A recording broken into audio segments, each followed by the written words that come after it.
Samsung is speeding up the development of the rollable phone, aiming to create a device that smoothly expands from a compact to almost tablet size whenever you need. According to a report from South Korean outlet Mail Business, Samsung Display is pushing hard on the technology. The goal is to launch the first real commercial rollable phone in the first half of 2028, possibly alongside a part of the S28 series. It's expected to be called a Galaxy Z File. Report suggests it will feature a 10-inch 16:9 ratio screen with 440 pixel resolution. There's even talk of a second model coming in 2030.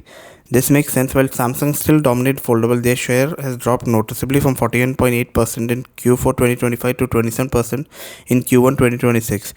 With more competition hitting, a rollable phone will be their way to try to reclaim the innovation spotlight. Rollable screens are thicker than foldables. The biggest challenge is to make the display roll reliably hundreds and thousands of times without getting wavy, creased or uneven. Everything including the rollers, the layers inside the screen and supporting structure have to be precise while staying thin and light.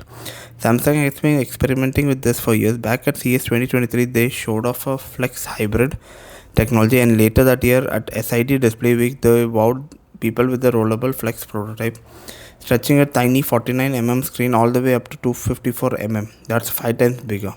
If it works well, the rollable phone could be a game changer, small enough to slip into a pocket but capable enough of turning a near tablet experience for watching videos, multitasking or getting real work done. And hopefully without a visible crease you can get in current foldables.